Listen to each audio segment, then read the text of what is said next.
안녕하세요. 커피앤톡입니다. 오늘도 와주셔서 감사드리고요. 바로 사연 읽어보겠습니다. 안녕하세요, 여러분. 저는 이 채널의 애청자입니다. 60이 넘은 나이지만 여러분들의 사연을 잘 듣고 있어요. 다들 힘든 일들을 많이 겪으시는데 아무쪼록 힘내시길 바랍니다. 60이 넘은 나이 여러분들에게 조언도 해주고 길잡이가 되어야 할 텐데 힘내라는 말씀밖에 드리지 못해서 죄송해요. 아쉽게도 인생이라는 거 지금 나이에도 참 어려워서 그러기가 쉽지 않네요. 저는 지금 가족 없이 혼자 살아가고 있습니다. 배우자는 물론 하나밖에 없던 소중한 딸도 하늘나라로 떠났거든요. 지금 제가 만약 혼자가 아니었더라면 조금은 평탄한 삶을 살았을까요? 적어도 딸만이라도 살아 있었더라면, 그랬었다면 그래도 지금보단 행복한 삶을 살고 있을 텐데. 40대 중반에 딸을 하늘나라로 보낸 뒤로 저의 인생은 참 어렵고 외롭습니다. 그래도 그나마 행복한 순간이 있다면 그건 제가 자고 있는 시간이에요. 꿈을 꾸고 있을 때는 현실을 잊을 수 있거든요. 특히 가끔 딸이 얼굴을 보여주곤 하는데 여전히 사랑스러운 얼굴로 엄마를 밝게 부르는 모습을 보고 났을 땐 그렇게 행복할 수가 없어요. 물론 꿈에서 깨고 나면 다시금 외로움과 눈물이 찾아오지만요. 그래도 어쩌겠어요. 그렇게라도 행복한 순간이 있어야 제가 살아갈 텐데. 그래서 저는 40대 중반부터 저녁 8시면 잠자리에 들곤 했습니다. 성실하게 살아서가 아니라 조금이라도 딸의 얼굴을 빨리 보고 싶어서요. 제 딸에게는 미안한 점이 참 많아요. 남편이 떠난 뒤로는 제가 생계 유지하기 위해 일을 해야 했기에 아침도 못 차려주고 학교를 보내야 했거든요. 그렇다고 용돈을 두둑이 챙겨줄 형편도 아니었으니 딸은 학교에서 얼마나 굶주려 했을까요?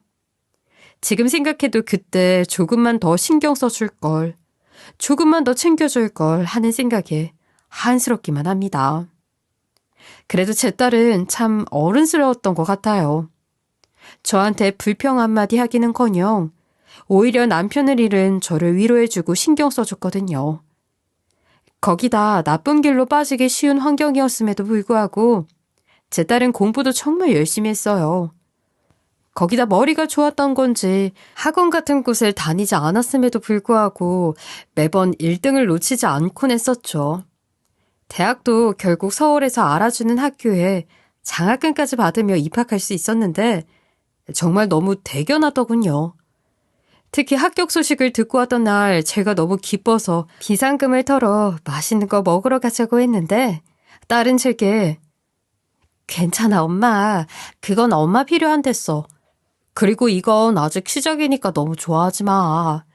내가 꼭 성공해서 엄마 행복하게 해줄게. 그때 내가 정말 맛있는 밥 사줄 테니까 그때 맛있는 거 먹으러 가자. 이러는데 그 마음이 너무 고맙기도 하고 대견스러웠어요. 그런데 그랬던 우리 딸 어디로 간 걸까요? 성공하지 않아도 되는데, 행복하게 해주지 않아도 되는데, 옆에 있어만 줘도 되는데, 그저 좋은 곳 취직하고 결혼해서 행복한 가정을 이루며 살아만 가주면 전 보는 것만으로도 행복했을 텐데. 그러던 어느 날 딸은 학교에 갔다가 집으로 돌아오려고 버스 정류장에서 버스를 기다리던 중 음주운전 차량이 정류장을 들이받으면서 그대로 하늘나라로 떠나버렸습니다. 죽는 모습조차 지켜보지 못하고 인사조차 나누지 못하고 그대로 말이에요. 그날 이후로 아마 전 웃는 순간이 거의 없었던 것 같아요. 내 팔자는 왜 이럴까? 하늘은 왜 남편을 데려가고 딸까지 데려간 걸까? 그런 생각에만 빠져 정신이 나간 채로 살아왔죠. 앞에서 말씀드렸듯 꿈을 꾸는 순간만을 기다리면서요. 그래도 딸이 하늘나라에 가서도 참 효녀예요. 제가 이렇게 살고 있는 걸 하늘에서 지켜보고 있는 듯 외로워하지 말라고, 괴로워하지 말라고 수시로 꿈에 와주는 걸 보면요. 저는 정말 죽지 않으려고 삽니다. 제가 죽어서 딸과는 먼 곳으로 가게 된다면 그댄 꿈에서조차 딸의 얼굴을 보지 못할 테니까요. 이렇게 사는 절 보고 주위 사람들은 병원에 가라고 했어요. 하루하루가 위태해 보인다고. 딱 봐도 우울증이 심해 보이니까 치료받으라고요. 하지만 전 처음엔 정신과 치료를 받는 걸 거부했어요. 전 병에 걸린 게 아니라 그저 딸이 없기에 불행했던 것뿐, 우울증이 아니라 그저 행복할 일이 없었을 뿐이었으니까요. 그런 것도 모르면서 병원에 가라는 사람들의 말이 야속했어요. 그 사람들이 뭘 안다고, 딸을 잃은 부모 마음을 그들이 어떻게 알겠냐면서 한낱 우울증으로 매도하는 게 그땐 싫었죠. 그리고 그 당시엔 정신과 진료에 대한 편견도 심했잖아요. 그래서 더더욱 가지 않았어요. 그렇게 십수년을 살아 지금에 이르렀는데 나이가 들어서인지 마음이 약해지더군요. 문득 정말 이렇게만 살다가는 언제 죽어도 이상하지 않겠다는 생각이 들었어요. 딸을 잃은 이후로 밥도 건성건성 먹었었는데 최근에는 특히 더 밥맛이 없어서 거의 먹지도 못하겠더라고요. 죽으면 딸의 얼굴을 보지 못한다는 생각에 전 결국 정신과 진료를 받기로 했습니다. 정신과 진료를 받아보고 나니 생각보다 별건 없더라고요. 전 정신병자 같은 게 되는 건 아닐까 싶었는데 병원에서 내린 진단은 상실감 때문에 온 우울증일 뿐이었어요. 오히려 의사 선생님이 제 일을 공감해주고 제 얘기를 들어주다 보니 진작 올 걸 그랬다는 생각까지 들었습니다. 치료도 뭐 별게 없더군요. 약간의 약 처방과 운동을 시작해보라고 하는 권유가 다였죠. 그 후로 전 살면서 처음으로 헬스장도 등록해서 운동을 시작하게 됐어요. 그런데 운동이라는 거 힘들기만 할 줄 알았는데 생각보다 재미있더군요. 요즘 시대에 나오는 러닝머신이 기능이 많아서 신기하기도 했고 특히 매일 같은 시간대에 가다 보니 그곳 회원분들과도 저절로 친해지게 됐어요. 십수년을 사람들과 거리를 두며 살아왔었는데 오랜만에 사람들이랑 그렇게 어울리니 생각보다 즐겁더라고요. 더군다나 생판 모르는 사람들이다 보니 각자 개인사도 모른 채로 그저 운동이라는 취미를 공유하면서 친해지는 게 좋았어요. 제 아픈 과거를 말할 필요도 없었고 같이 발전해 나갈 생각만 하니까 마음이 편하더라고요. 그래서인지 운동도 더 적극적으로 할 수 있었고 그 사람들과는 점심도 같이 먹고 시간을 보내면서 자연스럽게 모임까지 결성되었어요. 그런데 그러던 어느 날 뜻밖의 인연이 제게 찾아오더군요. 여느 때처럼 헬스장 회원분들과 모여 헬스장 근처에서 밥을 먹고 있었는데 끝나고 계산을 하려고 보니 이미 계산이 돼 있더라고요. 그래서 이게 뭔 일인가 싶었는데 알고 보니 혼자 밥을 먹으러 왔던 헬스장 대표가 저희 모임을 알아보고 밥값을 내고 갔다 하더군요. 그전까지 헬스장 대표분은 저희가 운동하는 시간대에는 안 계셔서 사실 거의 본 적도 없었는데 어떻게 저희를 알아보고 신경 써주셨다는 게 너무 감사했어요. 그래서 며칠 뒤 대표방에 감사의 쪽지와 함께 직접 만든 쿠키와 커피를 남기고 왔죠. 그런데 대표한테서 따로 연락이 오더군요. 헬스장에 돈 내고 다녀주시는 것만으로도 감사해서 밥값 한번 내드렸을 뿐인 건데 따로 선물까지 챙겨주셔서 너무 감사하다고요. 그리고 같은 연배이니 운동에 관해서 궁금한 점 같은 거 있으면 편하게 물어보라고 했어요. 받은 선물을 PT 비용이라 생각하겠다면서요. 전 이게 웬 떡이냐 싶었죠. 사실 헬스장 PT는 비싸잖아요. 그래서 그런 건 업무도 못 내고 그냥 회원들끼리 가볍게 운동을 했었는데 보다 전문적으로 배울 수도 있겠다 싶었습니다.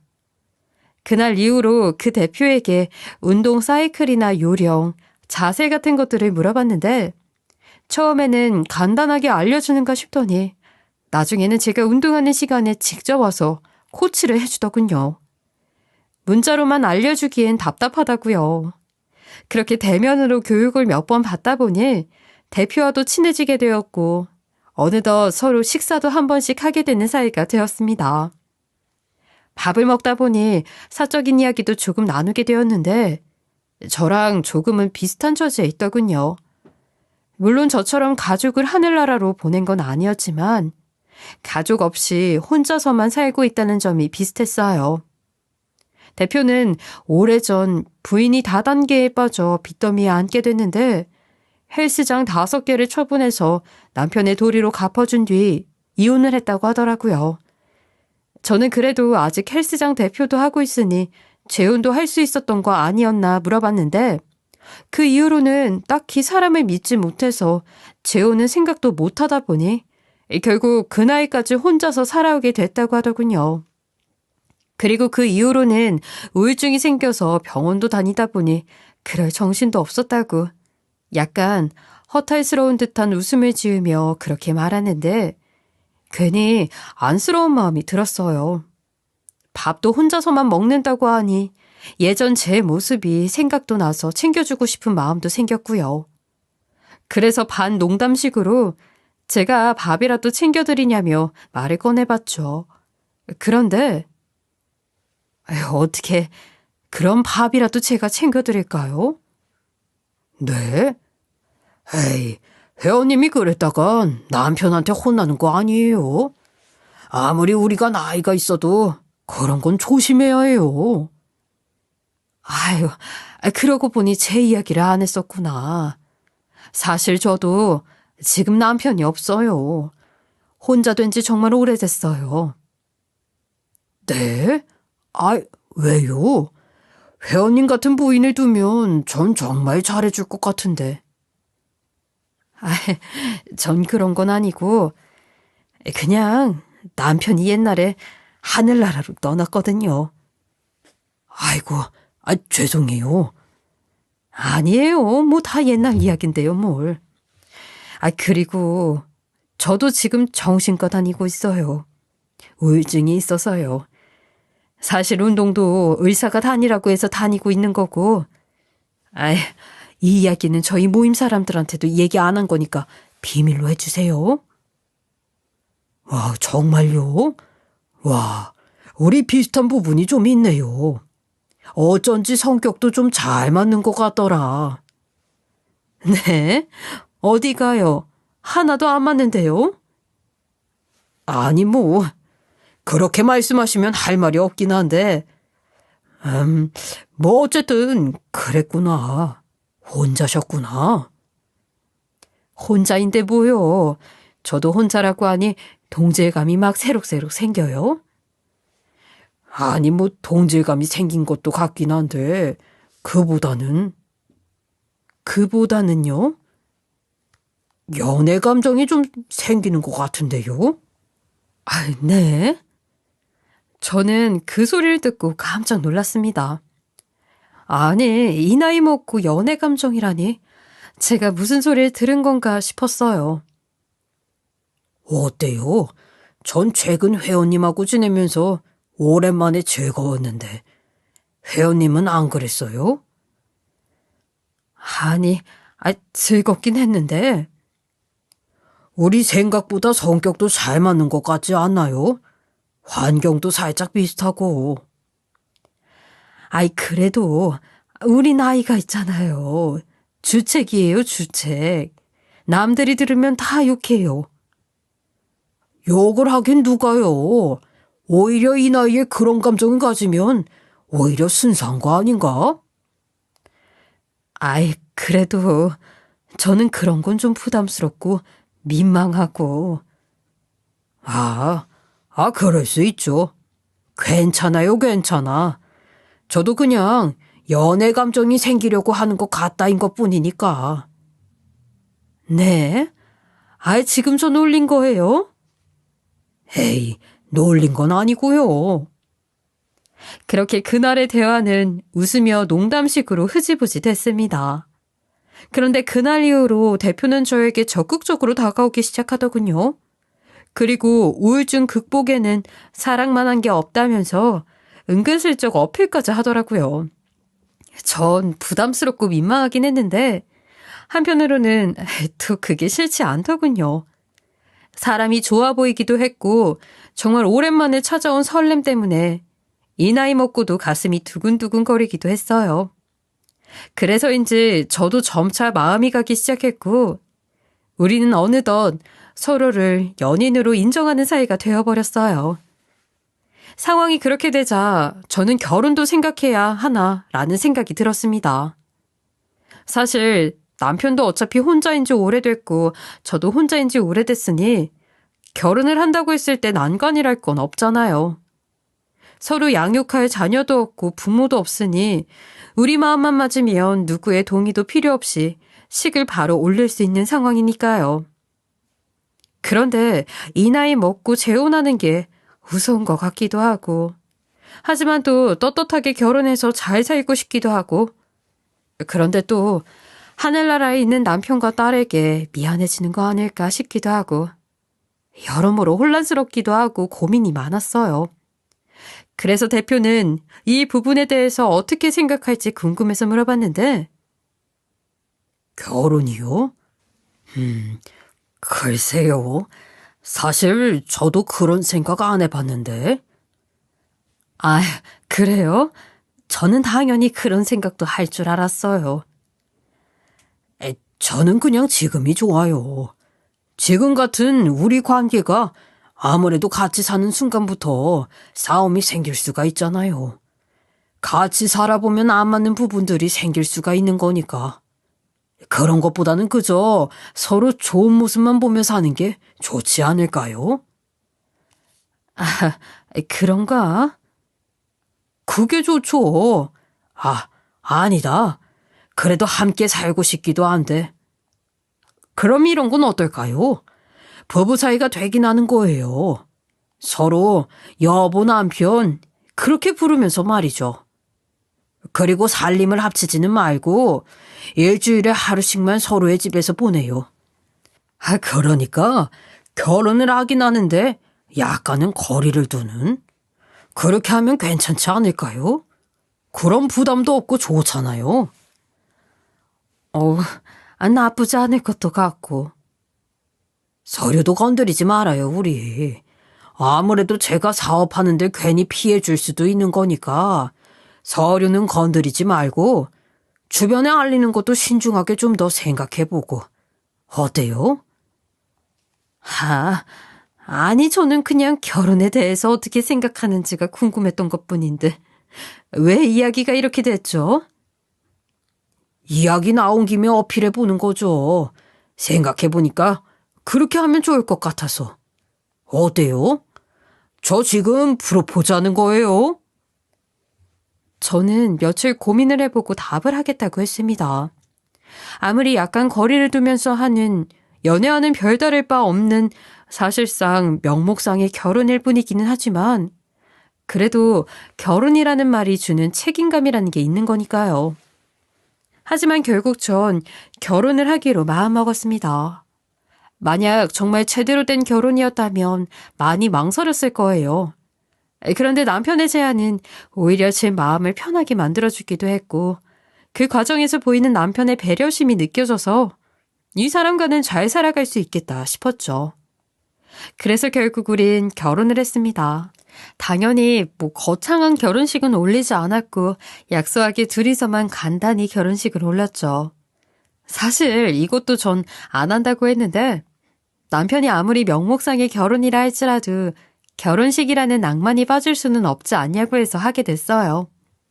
이 나이 들어서 결혼식을 한다는 게 우습기는 했는데 또 막상 해보니 설레기도 하고 좋긴 하더군요.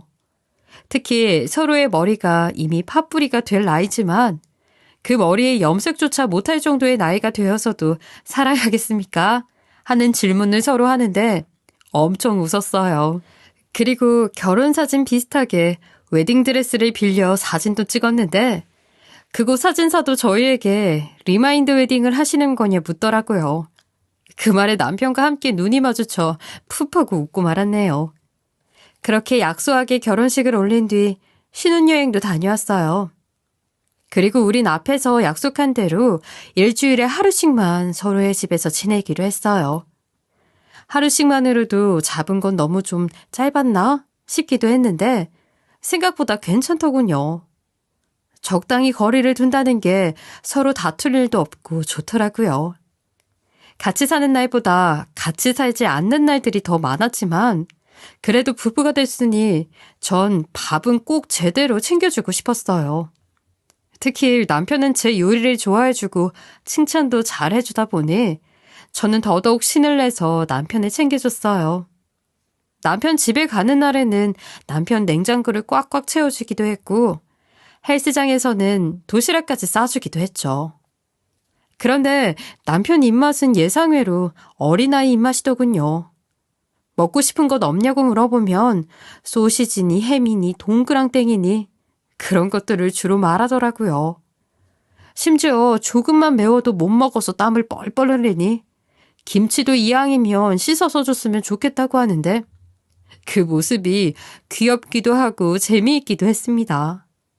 아유, 이 나이에 귀엽다고 해서 죄송하네요. 하지만 생각해보세요. 헬스장 대표답게 몸이 우락부락한데 김치도 씻어서 달라고 하니 아무리 늙었어도 안 귀여울 수가 있나요? 그런데 또 아이 입맛과는 다른 우락부락한 덩치답게 식성은 엄청났던 건지 냉장고를 그렇게 꽉꽉 채워줘도 그 다음 주에 가보면 냉장고가 텅텅 비어있더군요. 평소에 저랑 먹을 땐 그렇게 많이 먹는 사람은 아니었는데 그걸 다 비우는 게 신기했어요. 아유, 여보. 그걸 어떻게 혼자서 다 먹는 거야? 나랑 밥 먹을 땐 조절하는 거야? 차라리 여보는 유튜브 하면 잘 되지 않을까? 나이가 들어서도 대식가라고 하면 요즘 사람들 좋아할 수도 있는데. 뭐? 아유, 아니야. 나 밥 그렇게 많이 못 먹어. 응? 그럼 내가 해준 것들은 어떻게 먹는 거야? 그거 나 혼자서 먹는 게 아니고 점심에 직원들이랑 밥 같이 먹으니까 그때 같이 챙겨가는 거야.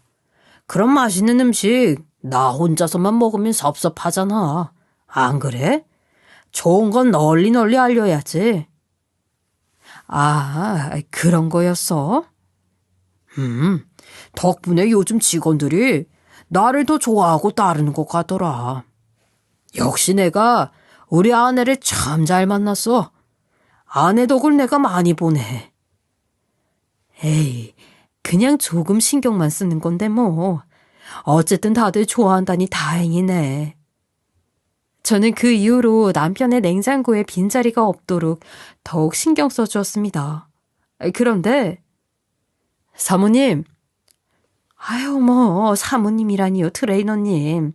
저희 정식으로 결혼한 것도 아닌데. 에이, 그래도 결혼은 결혼이잖아요. 그럼 사모님이죠. 그런데 어차피 그렇게 된 거 정식으로 결혼하면 좋지 않아요? 아예 두 분 합치시고 법적으로도 혼인신고하시면 좋잖아요. 글쎄요. 그건 아직 생각이. 에이, 그러지 마시고 얼른 잡아요. 대표님하고 결혼하면 편할 것 같지 않나요? 평생 닭가슴살만 먹는 사람이니까 밥 차려줄 필요도 없잖아요. 여태까지도 편하시지 않았어요? 네? 그게 무슨 소리예요? 아무리 운동광이라도 그렇지.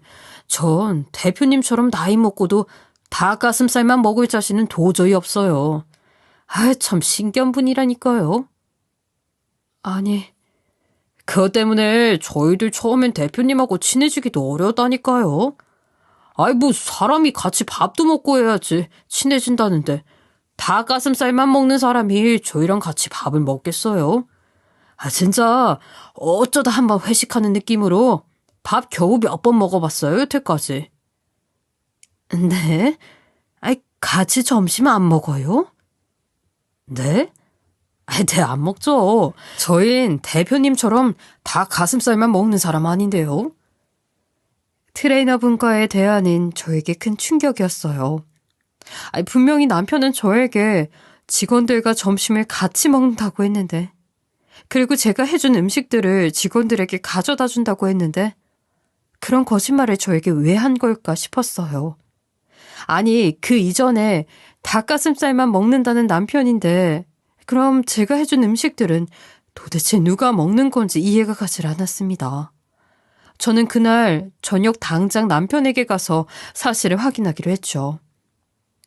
여보, 응? 직원분들하고 어쩌다 이야기를 들었는데 밥 같이 안 먹는다며. 어? 응, 그게 왜? 그게 왜라니. 직원분들하고 같이 밥 먹는다고 내가 해준 것들 다 챙겨가는 거라며. 어? 그게? 뭐야, 그런 거짓말을 왜 한 건데? 뭐 숨기는 거 있어? 아이, 숨기는 게 있긴 무슨. 그게 아니라. 그리고 당신 닭가슴살밖에 안 먹는다며. 그럼 도대체 내가 해주는 음식들은 누가 먹는 건데? 아니, 그게. 뭔데? 일단, 닭가슴살만 먹는다는 건 그냥 직원들한테 이미지 관리한 거야. 나 헬스장 대표잖아. 그러니까 이를 위해서 음식 관리하는 걸 직접 보여주는 그런 거지. 그리고 당신이 해준 음식은 내가 다 먹는 거 맞고, 당신한테 혼자 다 먹으면 또 돼지 이미지 되는 것 같아서 그렇게 말했는데. 아이고, 들켰네. 그 말 진짜야? 그럼 진짜지. 다른 이유가 있을 게 뭐 있겠어? 근데 내 앞에선 그렇게 많이 먹는 걸 본 적이 없는데? 돼지 이미지 되기 싫어서 이미지 관리한 거라니까. 차라리 잘 됐다. 나 당신 앞에서 밥 먹을 때 조금만 먹는 거 힘들었는데 이젠 마음 편히 먹으면 되겠네. 얼른 밥 먹자 우리. 남편은 그날 저녁 밥을 엄청 먹어대더군요. 그렇게 먹는 모습이 처음이라 그런 모습의 남편이 어색하긴 했지만 그래도 남편의 해명이 사실인 것 같아 조금 마음이 풀리긴 했어요. 그래서 남편 잘 먹는 걸 제가 직접 보니 음식을 더 맛있게 해야겠다는 생각이 들어 반찬 뭐 먹고 싶냐고 또 물어봤는데 이번에도 역시 소시지를 말하더군요. 입맛은 그래도 거짓말을 하지 않았네요. 식사를 한 뒤 전 남편이 일주일 동안 먹을 반찬 준비를 열심히 했어요. 집에서 이미 해온 것들도 있었고 추가로 몇 가지만 더 하려고 했어요. 다 하고 나니 8시쯤이었는데 평소 잠을 자던 시간이 되어서인지 아니면 급격하게 스트레스를 받았던 탓인지 급격하게 잠이 쏟아져서 전 일찍 잠자리에 들기로 했습니다. 남편은 혼자 영화라도 한 편 보고 난 뒤 방으로 오겠다면서 거실에 남더군요. 그리고 이내 곧 잠이 든 저는 꿈속에서 아주 오랜만에 딸을 만나게 됐습니다. 사실 운동을 시작한 이후, 아니, 대표를 만난 이후로는 꿈속에서 딸을 본 지가 좀 됐었어요. 그래서 딸이 혹시 서운했던 걸까 싶어 걱정이 좀 되기도 했었는데 다시 꿈에 나타나줘서 다행이란 생각이 들었어요. 그런데 꿈에 나온 딸의 상태는 좀 이상했어요. 우리 딸은 울면 코끝이 빨개지곤 했는데 코가 빨개진 상태로 한참을 울더라고요. 아픈 건지 아님 안 좋은 일이 있는지 가슴이 미어졌습니다. 전 우는 딸을 달래면서 무슨 일이냐고 왜 그러냐고 계속 묻는데도 딸은 대답도 없이 울기만 했어요. 그러다가 어느 순간 눈물을 뚝 그치더니 무서운 표정으로 그 남자는 절대로 안 돼. 믿지 마. 이러더군요. 제가 딸에게 그게 무슨 말이냐고 물었는데 딸은 계속 그 말만 반복해서 할 뿐이었어요. 그러다가 꿈에서 깨어났는데 너무 마음이 안 좋아서 잠이 확 달아나더군요. 처음에는 딸이 내가 누군가와 재혼하는 것을 싫어하는 걸까 싶었습니다. 하지만 곰곰이 생각해보면 딸이 제가 그러는 걸 싫어할 리는 없었어요. 생전에도 엄마 빨리 좋은 사람 찾아서 재혼해. 요즘에는 황혼에도 다 결혼하고 그런다는데 지금 엄마 나이면 재혼해도 아무도 뭐라고 안 해. 나도 신경 쓰지 말고 엄마가 행복해야 나도 행복하니까. 이랬던 딸이니까요. 대체 그럼 왜 그러는 걸까 싶어서 마음이 안 좋고 싱숭생숭해서 냉수라도 한 사발 들이마셔야겠다 싶더군요. 그래서 남편 영화 보는데 방해 안 되도록 조용히 방문을 열었는데 어슴풀에 냉장고 문이 열려 불빛이 새어나오는 게 보였어요. 내가 없을 때 잘 먹는다더니 정말 그런 건가 싶어 숨죽이고 한 번 더 지켜봤죠. 그런데 남편은 본인이 음식을 꺼내서 먹는 게 아니라 다른 곳에 반찬을 옮겨 담기 시작하더군요. 도시락을 싸는 정도가 아니라 냉장고에 있는 음식을 꽤 많이 담기 시작했습니다. 그러더니 그와 동시에 끼익 하며 현관문이 빼꼼 열리더니 작은 발 하나가 보이더군요. 딱 봐도 어린아이 발이었어요. 전 이게 무슨 일인지, 혹시 잠에서 덜 깨서 아직 꿈을 꾸고 있는 건가? 아니면 저건 귀신인 건가 싶었습니다. 이 집에 어린아이가 문을 혼자 열고 들어올 일은 없잖아요. 그래서 그 상황이 너무 무서워서 가위라도 눌린 것 마냥 아무 말도 못하고 그저 숨죽이고 지켜만 보게 됐습니다. 그런데 그 무서운 상황은 저에게 다른 충격으로 다가오게 되고 말았어요. 문만 빼꼼 열린 뒤 집에 들어오지 않던 아이에게 남편은 반찬을 담은 가방을 들고 가더라고요. 그리고 아이와 남편의 대화 내용이 들리는데, 아빠, 우리 들어가면 안 돼? 쉿, 안 돼. 거기 있어. 자, 이거 들고 거기 가서 일단 먹고 있어. 알았지? 먹고 싶은 거 있으면 아빠한테 또 이야기하고. 이번에 소시지 반찬 많이 넣었어. 아빠가 꼭 갈 테니까 사이좋게 지내고 있어야 한다. 알았지? 알았어. 아빠라는 단어를 남편 입에서 듣게 되자 전 너무 놀라서 기절할 뻔했어요. 하지만 이내 정신을 잘 부여잡고 전 현장을 놓치면 안 된다는 생각에 그대로 현관문 쪽으로 달려나가서 문을 벌컥 열었습니다. 그러자 남편과 아이 셋이 놀라서 저를 쳐다보더군요. 똘망똘망해 보이는 남매 셋, 얼추 초등학교 저학년쯤 되어 보이는 아이들이었어요. 그리고 남편은 저를 본 뒤 고개를 푹 숙이더니 어떻게든 모면하려고 아이 셋에게 빨리 가라며 밀어내더군요. 아이들은 그래도 눈치가 있는 건지 주춤주춤 눈치를 살피다가 달아나듯 도망가 버렸습니다. 저도 어린 아이들에게 어떤 피해도 주고 싶지 않아서 아이들을 쫓지는 않았어요. 중요한 건 남편과의 대화니까요. 지금 뭐야? 그게 거짓말할 생각하지 마. 내가 바보도 아니고 이 정도면 무슨 상황인 건지 대충 감이 오니까 이번엔 아무리 둘러대도 안 통해.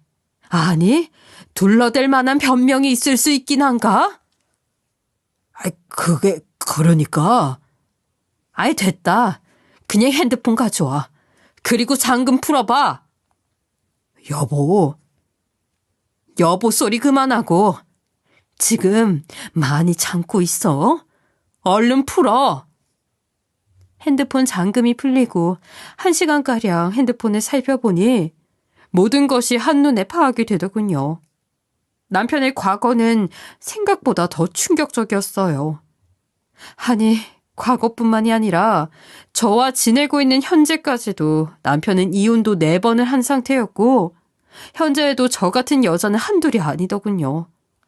저와 만나고 있는 지금도 다른 여자들 몇 명과 연락을 주고받으며 연인처럼 지내고 있었습니다. 메시지를 복사해서 똑같이 보내는 경우도 있었고 필요에 따라서 여자들도 다양하게 만나는 것 같았어요.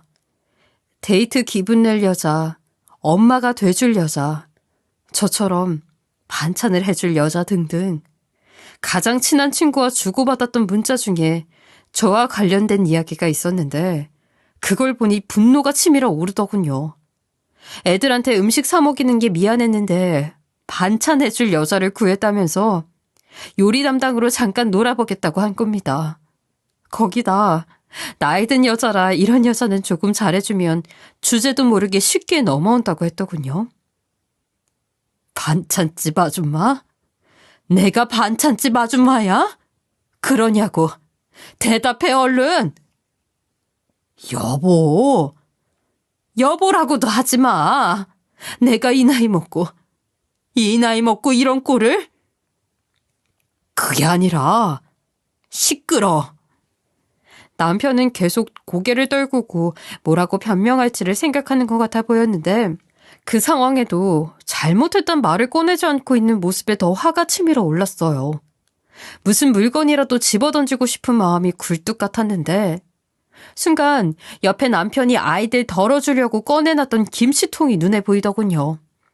아직 뚜껑이 닫혀있지도 않았던 김치통. 전 그걸 그대로 그 인간 머리통에 확 부어버렸어요. 아, 이게 무슨 짓이야? 그건 내가 할 말이야, 이 쓰레기야. 너 다신 내 앞에 나타나지 마. 그리고 너랑 지금 만나고 있는 여자들한테 너 정체가 뭔지 다 까발려줄 거야. 나이를 먹었으면 나이값 좀 해. 정신 차리고 살라고. 늙어서 욕먹다 뒤지기 싫으면. 전 그 후 그 인간 연락처에 있는 그 여자들의 전화번호를 모두 제 핸드폰에 등록한 뒤 그 집을 나왔어요. 집을 나오자 그간 우리가 나눈 대화하며 인생 자체가 거짓이었다는 걸 깨닫고 눈물이 나더군요. 이 나이에 이런 배신감을 느끼고 눈물이 날 줄은 꿈에도 몰랐네요. 이런 놈이랑 잠시나마 노후를 함께 보낼 생각을 했던 게 너무 무서웠어요. 돌아보면 꿈에서 나왔던 딸이 이 사실을 알고 저를 잠에서 깨워준 건가 싶었어요. 지금 당장 깨어나서 진실을 확인하라고. 그래서 그토록 이 남자를 만나지 말라고 울었던 거겠죠. 전 그 여자들에게 연락해서 사실을 있는 그대로 전부 밝혔어요. 참 다양하더군요.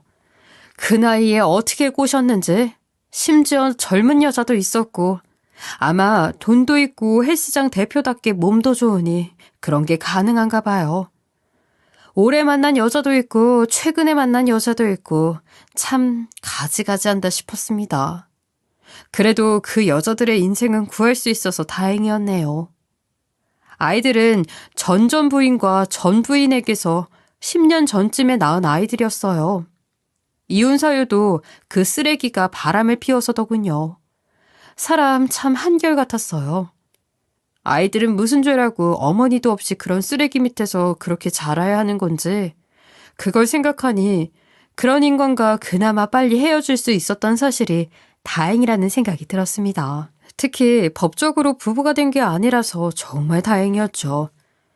돈도 얽힌 것도 없었고 물론 제 인생에 들어온 것만으로도 큰 피해였지만요. 이렇게 나이가 들어서도 이런 일을 당할 수 있다는 게 인생이란 참 쉽지 않은 것 같아요. 그래도 오히려 마음은 편해진 것 같습니다. 아니, 굳건해져야겠다는 마음이 들었달까요?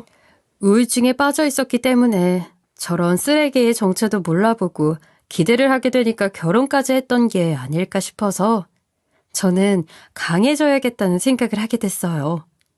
몸뿐만이 아니라 마음까지도요.